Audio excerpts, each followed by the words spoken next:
제가 오늘은 이 두 책을 들고 나왔는데요.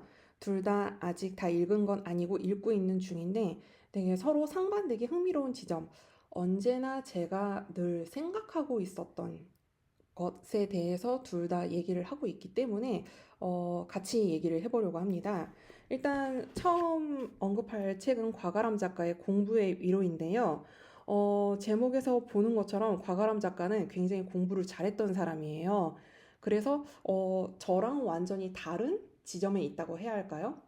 있었다고 하는 게 더 정확한 표현이긴 하겠는데 일단 제 경우에는 학창 시절에 공부를 열심히 하지도 않았었고 대학에서도 결석하는 날이 잦았고 학사 경고도 받았던 사람인데 이 과가람 작가는 서울대를 나왔는데 거기서도 수석 졸업을 했어요. 서울대를 나와서 수석 졸업을 했다는 것만으로 놀라운 게 아니라 이 목차를 보면 이 보시면 알겠지만 1학년부터 4학년까지의 대학 그 목차가 꾸며져 있잖아요. 이게 무슨 말이냐면 1학년 때 어떤 과목을 들었고 그리고 그때 어떤 생각을 하고 무엇을 배웠었는지가 이 책 안에 다 있는 거예요. 그럼 그게 어떻게 글로 쓰여질 수 있었을까라고 하면 과가람 작가는 대학 때 공부했던 노트를 다 가지고 있더라고요. 그래서 책에서 그 자기가 이야기를 하다가도 노트를 꺼내서 보고 거기에서 내가 무엇을 배웠었고 그 당시에 어떻게 썼었나를 이렇게 가끔 가지고 와서 인용을 하거든요. 저는 대학교 때 노트를 가지고 있지도 않고 지금 생각해보면 그때 노트 작성은 했었는지도 잘 모르겠고 그래서 아, 공부를 잘하는 사람과 못하는 사람은 역시 떡잎부터 다르구나 라는 생각을 했고요. 그래서 굉장히 그 노트를, 그 대학 당시의 노트를 가지고 지금 펼쳐볼 수 있다는 것 자체가 놀라웠어요. 이 책을 쓸 당시에 그 과가람 작가가 40대 초반이었었거든요. 30대 후반이었나? 그럼 대학을 졸업한 지도 상당히 지난 거잖아요. 그런데 아직도 그 노트를 가지고 있고 펼쳐볼 수 있다는 거예요. 아, 너무 대단하지 않나요? 그리고 얼마나 필기를 잘했으면 그때 거를 펼쳐서 인용을 할 수가 있는지. 그래서, 아, 공부를 잘하는 사람은 이렇게 다르구나 했어요. 그리고 작가 자신이 이 책 안에서 모범생에 대한 변명이라고 하는데, 정말 필기도 잘했고, 수업도 잘 들었고, 과제도 잘했고, 그리고 제가 되게 하지 못해서 후회했던 것 중에 하나였는데, 저는 대학 때 학사 경고를 받았지만, 나중에야 아주 뒤늦게 대학이란 곳이 공부하기 얼마나 좋은 곳이었는가를 깨닫고 좀 후회를 많이 했었었거든요. 그래서 지금도 그 이제 대학에 가려는 사람들과 혹은 대학에 다니고 있지만 공부를 열심히 하지 않는 사람들한테 꼭 말해주고 싶어요. 그 대학이 정말 정말 공부하기가 좋은 곳이다. 내가 모르면 물어볼 그 교수님들이 계시고 선배도 있고 또 수많은 책이 미리 준비가 되어 있잖아요, 도서관에. 근데 저는 왜 그때는 공부를 안 했을까요? 자, 각설하고 제가 여기에서 이제 읽어보고자 하는 부분은 과가람 작가는 아버지도 공부를 되게 잘하셨던 분이에요. 그러니까 집이 공부를 잘하는 분위기의 집이었던 거죠. 그래서 이 작가가 그 영시의 이해라는 과목을 2학년 1학기 때 듣거든요. 그때 이제 요런 부분이 나와요. 시를 듣고 시각적 이미지를 그려보는 데는 익숙했다. 어릴 적 아버지는 종종 시를 들려주고는 거기에서 떠오르는 이미지를 종이에 그려보라고 했다. 엄마가 즐겨 읽어주었던 동시 중 정한나 시인의 비둘기라는 시가 있었다. 회색의 부리로 아침을 물어다 날라 벼랑 끝 바위에다 마구 비비면 잠든 바다는 한껏 기지개를 펴고 비둘기 날개 끝에서 쏟아지는 금빛 아침에 세상은 온통 은빛 햇살로 출렁인다. 이 시를 듣고 아버지가 가져다 준 갱지에 태양을 몰고 벼랑으로 날아드는 새를 볼펜으로 그렸던 기억이 난다. 이게 87페이지와 88페이지에 걸쳐서 나오는 이야기인데요. 저는 이 부분에서 되게 놀랐었거든요. 아버지가 어릴 적에 시를 읽어주고 그 시로 떠오르는 이미지를 그려보라고 할 수 있다는 이 분위기 자체가 저는 어릴 적에 상상도 해볼 수가 없었던 그런 분위기였고, 이런 집에서 자라면 그러면 어떤 사람이 될까라는 생각을 좀 해보게 되더라고요. 그래서 자연스럽게 제가 별로 좋아하지는 않는 영화인데 어, 티모시 살라메가 나오는 제목이 뭐죠? Call Me by Your Name 그 영화 생각이 났어요. 거기 보면 그 주인공 엘리오 티모시 살라메의 부모들이 그 이탈리아에 있는 집을 모든 공부하는 사람들한테 개방을 해놓고 그들이 오면 언제든 찾아올 수 있도록 문을 열어두고 그들과 학술적인 토론도 하고 그리고 부모님은 늘상 책을 읽고 계시고 엄마는 외국어로 된 책도 읽고 그런 집에서 엘리오는 자라는 거죠. 그러다 보니까 엘리오도 음악을 공부하는데 그냥 집 밖으로 나가도 노트를 가져가서 막 쓱쓱 음표를 그려보기도 하고 그래서 저런 분위기와 환경이 되게 중요하구나. 저런 데서 자라면 나도 역시 저렇게 지적인 사람으로 자랄 수밖에 없지 않을까? 저런 걸 늘상 보고 있으니까. 이를테면 그런 거죠. 집에 책이 많고 부모가 언제나 책을 읽는 모습을 보여주면 자식이 책을 읽는 게 너무 자연스러워지는 굳이 읽으라고 잔소리를 하지 않아도 되는 뭐 물론 모두가 다 그런 건 아니겠죠. 왜냐면 저 같은 경우에도 저희 집에서 책을 읽는 사람은 저밖에 없었거든요. 그래서 집에 책이 없는데도 책을 읽고 싶으니까 피아노 학원 선생님네 댁에 놀러 가서도 거기서도 책을 읽고 친구네 집에 놀러 가면 거기서 책을 읽고 이웃집에 놀러 가도 거기서 책을 읽고 좀 그러긴 했어서 집안 환경대로 꼭 아이가 자라는 건 아니다라는 거는 알고 있지만 그래도 이런 환경을 갖고 있다는 게 되게 부럽더라고요. 그렇다고 보면 과가람 작가가 이렇게 공부를 잘하는 사람이 될 수 있었던 것은 그 부모와 환경의 영향이 크지 않았나라는 생각을 좀 해보게 됐거든요. 그런데 제가 그 하나 더 얘기할 거는 그 이탈리아에 있는 집에 이제 그 학자들 공부하는 사람들을 받아들이는 엘리오의 부모가 그랬던 것처럼 여기 과가람 작가도 대학 시절 만났던 그 교수님 중에 자기가 사는 그 집필실, 자기가 머무는 집필실을 개방을 해놓고 그리고 사람들을 거기로 이렇게 불러서 공부하기도 하고 토론하기도 하고 그러는 그 부분이 나와요. 그분이 독일 명작의 이해라는 과목을 들었었던 3학년 1학기 때 교수님이라고 하세요. 그래서 이런 부분이 나오거든요. 수강생 중에서도 특히 선생님을 따랐던 비는 오마토와 시마토라고 불리는 매년 5월과 10월 마지막 토요일이 선생님의 여주 집필실에 제자들이 모이는 날이라며 토요일에 여주에 가지 않겠냐고 했다. 선생님이 10년 전에 폐가가 된 여주에 한옥을 매입해 강의가 없는 날이면 거기서 지내신다는 소문을 듣고 한번 가봐야지 하던 참이었다. 그렇게 나는 대학을 졸업한 지 11년 만에 다시 독일 명작의 세계로 발을 들이게 되었다. 그러니까 이 한국에도 이렇게 집필실의 문을 열어놓고 제자들을 받아들이는 그런 교수님이 계신 거잖아요.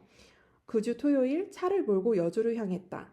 선생님은 여주 시내에서도 한참 떨어져 논밭 한가운데 자리한 외진 동네에 살고 계셨다. 전화를 드렸더니 바쁜 사람이 어찌 왔냐며 깜짝 놀라신다. 마당에 석등이 있고 꽃이 피어 있고 처마 끝 곳곳에 풍경과 램프가 걸려 있는 아름다운 집.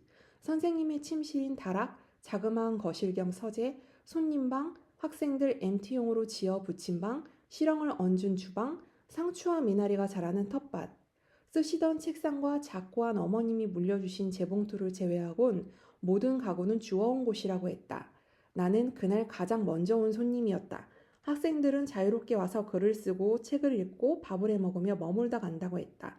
선생님이 안 계실 때도 집은 열려 있고 오마토와 시마토 때 밤늦게 온 사람들은 이야기를 나누다 저마다 알아서 침낭을 찾아 눕는다고 했다. 오늘은 누가 오나요? 여쭤보자 나도 몰라 매번 다르거든. 그게 재미야 라는 답이 돌아왔다. 이 부분은 이 책의 221에서 222페이지에 걸쳐 있어요. 그래서 이 부분도 너무 좋고 인상적이었거든요. 그래서 저는 사실 아까도 얘기했지만 대학 시절 학사경고 받았고 교수님이나 학생들 선배들과도 이렇게 딱히 뭐 유대를 맺고 있지는 않아서 이게 저한테는 되게 특별하게 보였거든요. 그래서 물론 이제 지금 이거는 서울대 독일 명작을 강의한 교수님의 얘기긴 하지만 아마 다른 대학의 다른 교수님 또 다른 식의 학자분들도 이런 식으로 집필실이나 작업실을 개방해 두고 제자들과 이야기를 하는 분들이 계시긴 하겠죠. 그래서 저는 그런 식으로 한 번도 교수님을 찾아뵌 적은 없는데 문득 이런 생각이 들더라고요. 이제는 내가 찾아가지는 않더라도 공부하는 사람들과 얘기하고 싶다면 내 공간을 빌려주면 되지 않을까, 내 공간을 개방해 놓으면 되지 않을까라는 생각이 들어서 어떤 그 작업실 마련이 좀 급해졌어요. 작업실을 마련해 놓고 저도 좀 공부하는 사람들을 언제든 오게 해서 이야기를 좀 나누고 싶다는 생각이 들더라고요. 그리고 그 젊은 공부하는 사람들로부터 또 배울 건 얼마나 많을까라는 생각도 들고요. 그래서 이 책 과가람 기자에 대해서는 굉장히 좋고 공부 열심히 하는 환경에서 정말 공부 열심히 했던 사람에 대한 이야기여서 이 책은 그 좀 읽어보셨으면 좋겠어요. 굉장히 모범생 이야기가 저는 너무 읽기가 재미있더라고요. 사실 왜 학창 시절 때 시험 기간 때도 너 공부 많이 했냐 이러면 다 나 안 했어 어제 잤어 어제 새벽에 일어나서 살려고 그랬는데 못 일어나서 뭐 이런 얘기들을 훨씬 많이 들었잖아요. 근데 이 과가람 작가는 정말 정말 공부 열심히 하고 수업에 열심히 참여했던 이야기가 이 안에 있습니다. 근데 그렇다고 보면 완전히 다른 환경에 놓여 있던 작가가 바로 이 미셸 자우너인 것 같아요. 이 책 Crying in H 마트는 지금 알라딘에서 영어 원서 같이 읽기를 진행하고 있는 책인데요. 읽다가 저는 그 좀 쉬울 거라고 생각했는데 쉽지 않아가지고 번역본을 그 전자책으로 또 다시 샀거든요. 근데 이 작가는 이제 미국인 아버지와 한국인 어머니에게서 태어난 그런 그 작가인데 그러다 보니까 이제 한국인 엄마랑 한국어로 대화한 지점들도 있고 그리고 또 한국 문화에 대해서도 많이 알고 있어요. 엄마랑 같이 한식도 먹으러 가고 또 한국에 있는 이모들한테 그 찾아가기도 하고 그래서 그런 그 한국인이 읽기 쉽지 않을 거라고 생각했는데 영어 단어는 다 되게 어렵더라고요. 어쨌든 여기에서는 과가람 작가가 자란 환경과는 완전히 다른 환경에 놓인 그 작가의 얘기가 나오거든요. 그래서 제가 그 부분도 조금 읽어보려고 하는데요. 영어 원서 23페이지에 있어요. 제가 좀 읽어볼게요. Neither one of my parents graduated from college. I was not raised in a household with many books or records. I was not exposed to fine art at a young age or taken to any museums or plays at established cultural institutions. My parents wouldn't have 어디 읽었지? Known the names of authors I should read of foreign directors I should watch. I was not given an old edition of Catcher in the Rye as a preteen, copies of Rolling Stones records on vinyl, or any kind of instructional material from the past that might help give me a leg up to cultural maturity. But my parents were worldly in their own ways. They had seen much of the world and had tasted what it had to offer. What they lacked in high culture, they made up for by spending their hard-earned money on the finest of delicacies.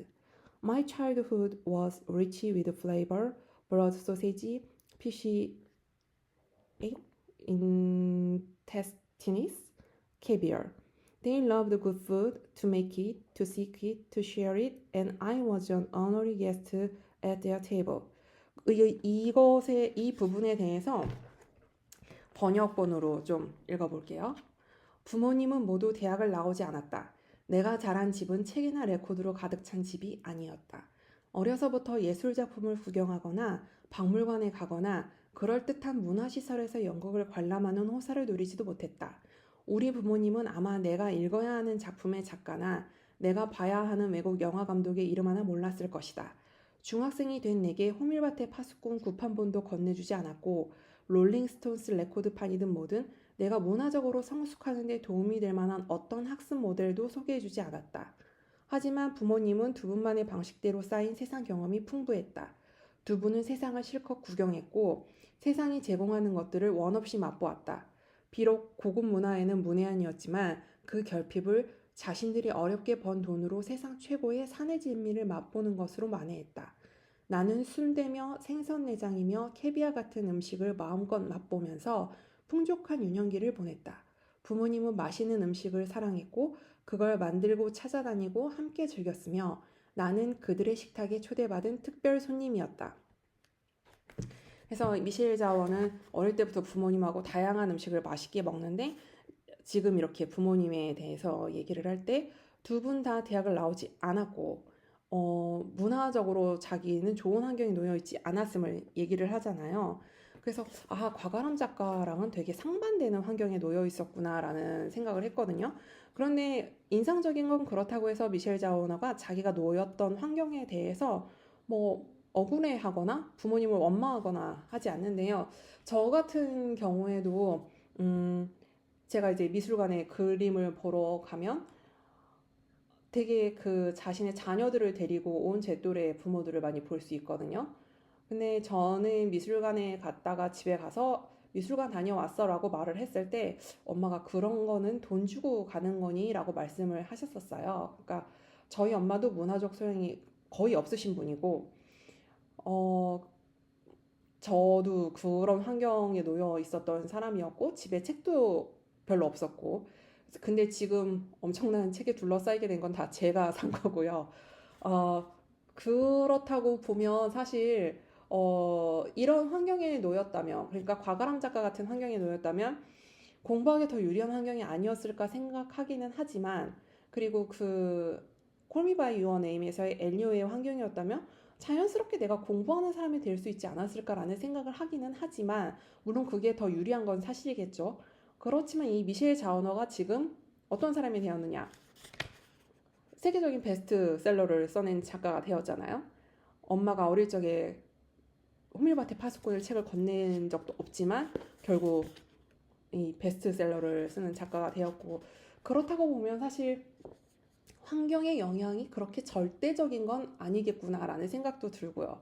그래서 이 미셸 자워너는 이 책 속에서 자기 부모들이 자기한테 어떤 걸 해줬었는지, 어떤 걸 해주지 못했었는지를 되게 담담하게 기술을 하면서 부모를 원망하지 않습니다. 그리고 저도 마찬가지고요. 저는 제가 가질 수 있었던 최고의 엄마를 가졌다고 생각하고 있거든요. 그래서 요 지점들이 되게 흥미로웠어요. 그리고 저는 엘리오도 그렇고 과가람 작가도 그렇고 그렇게 어떤 물질적으로도 그렇지만 문화적으로도 굉장히 가진 집에 태어나서 어릴 때부터 그거를 자연스럽게 습득할 수 있었다는 것에 대해서는 굉장히 남들보다 더 많은 유리한 지점을 갖고 있었다는 그런 것들을 좀 알고 가면 좋을 것 같다는 생각을 해요. 누구나 그렇게 해주지는 못하는 거니까요. 그래서 제가 갑자기 이제 유튜브로 이렇게 찍게 된 건 이거에 대해서 글을 쓰려고 하다 보니까 일단 영상으로 좀 찍어볼까 하는 생각을 하게 되더라고요.